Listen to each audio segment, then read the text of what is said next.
So first thing we're going to do is we're going to input both of these functions separately into two different y equals slots on our equation editor. So this one and this one.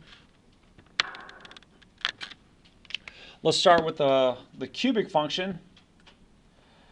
So x cubed, x raised to the third power. Make sure you hit the right arrow to get out of the exponent. Plus 4x squared. And then press enter. We're done with that function. You don't have to worry about any conditions on it. The next one, we want minus x squared. Use the opposite key on the bottom of your calculator. Put in that negative, that leading coefficient. Negative x squared plus 3x plus 5.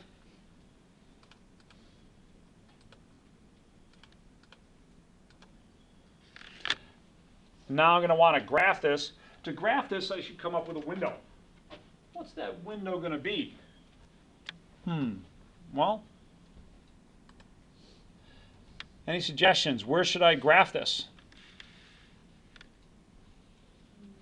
X should be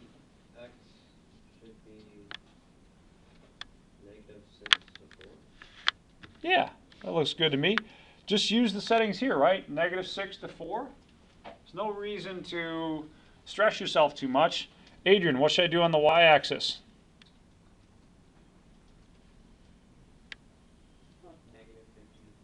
Yeah, thank you. -50 to 50. All right, so -6 to 4. X scale of 1 is pretty good. -50 to 50, looking good there. But Jaden, if I leave y scale as 1, I'm going to have a lot of tick marks up and down the y-axis. Is there a different setting? We should change it to 10. Yeah, 10 is a good setting. That way I'll have tick marks every 10 units as opposed to every 1 unit. Our graph's going to look a little bit more readable. So let's hit the graph key. You can see both equations there. And what we're going to want to find is the points of intersection. Specifically, I need the x coordinates. You'll need the x coordinates. Now you can get kind of close to them by hitting the trace key and moving around. But if you want the exact x coordinates, then do this. Hit the second key, then the calc key. Second and then calc. Is there anything in this menu that looks promising? Yeah, the fifth option down, intersection, looks pretty good. Now to find an intersection of points, you're going to scroll over, and I want to try and find this left intersection point first. You're going to scroll over to near that point. It doesn't have to be exactly on that point. And for reasons that are a little bit annoying and somewhat confusing, you have to press enter a total of 3 times. Right here. So you don't have to get to the same point I do. Just get close. Press enter the first time because that's your guess from the first curve, then from the second curve, then one more guess, and bam. There's your point of intersection. -5.384. You can get as many decimals from the bottom of your calculator as you could want. So let's put that down here on our graph. -5.384.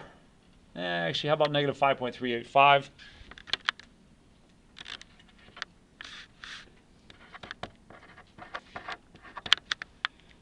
And then let's do that again for our next point. So our next point is going to be over here. You should notice that it's a little bit to the left of the y-axis, so you should expect a negative value there, a little bit less than 0, and a little bit more than -1. And finally, one more point here. But let's practice this one more time together, and then I'll give you a chance to try it alone. If I want to find this next intersection point, again, you're going to go back to that menu. So you hit the second key, then the trace key. You want intersection. Then scroll over to near your point. It doesn't have to mean all that close, as long as it's closer than the other points. I'll press enter a total of how many times? 3. Thank you. 1, 2, 3. Bam. -0.790. And all I really care about here is the x coordinate. Yeah, there might be a use for the y coordinate, but I'm just looking for the x coordinate. So negative 0.790. And finally, one more point here. Try and find that one on your own.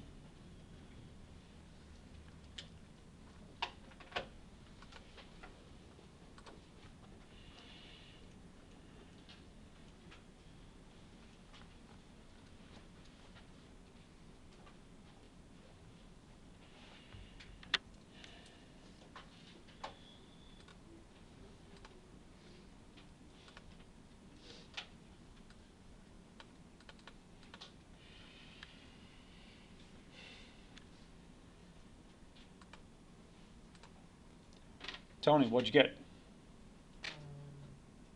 Mine is a little. I don't have the answer up here yet, so if it's looking different than that, then it's okay. It's a little off, I guess. Maybe like 1.12. Yeah. So about 1.1749, etc. We'll round it off to about 1.175. So it sounds like that's what you got. So good job. 1.175.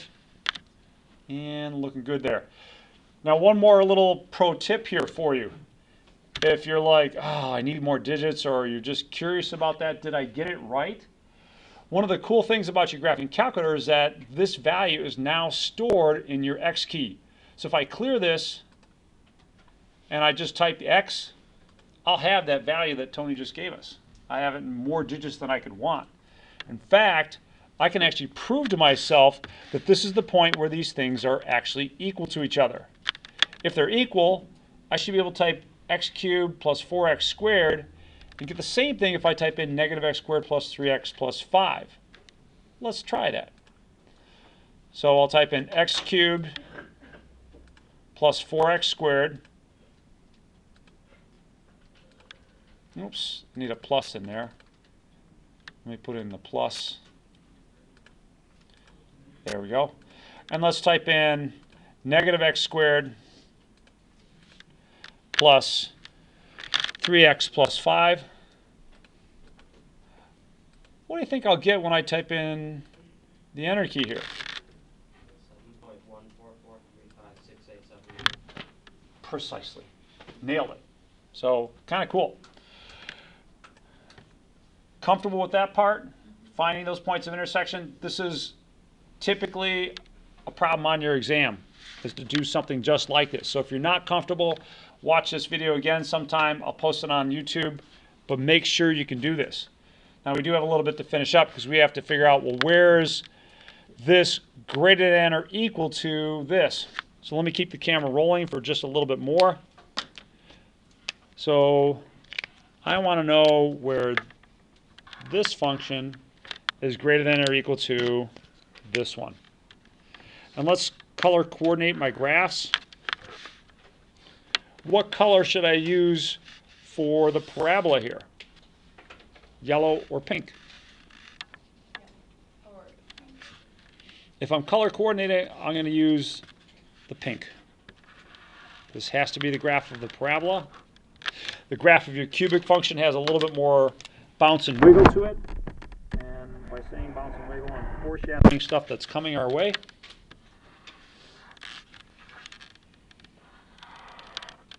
There we go.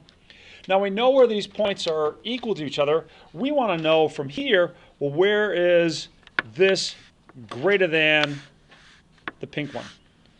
So see if you can't come up with some intervals. I guess maybe this is kind of an answer there for you already. That's okay. See if you can't come up with the intervals without looking at that. I know, it's just too tempting. You can double check yourself, all right?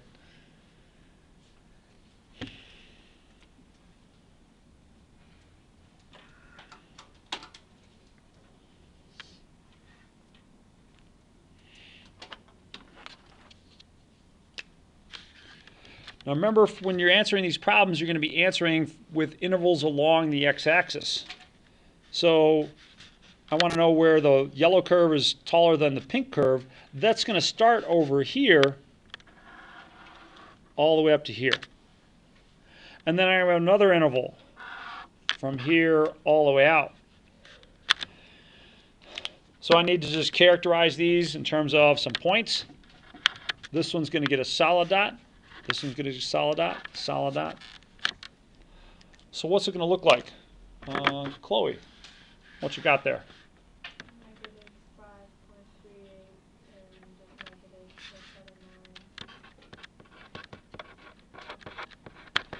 So negative 5.385 to negative 0.790. Bracket or parenthesis on that? Bracket, because we're including those. And then union, 1.175. nice. And infinity always gets a parenthesis. Beautiful, beautiful.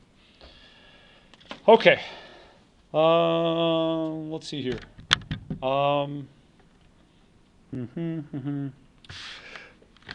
Let's do another couple problems here together, and then I'm going to have you work on this last one by yourselves. But I think we're good on this one. Comments or thoughts on that one? Are you comfortable with that? I mean, that's something you should literally expect a week from today. So I got one thumbs up. Any more? Thumbs up? All right. Thank you. Appreciate that.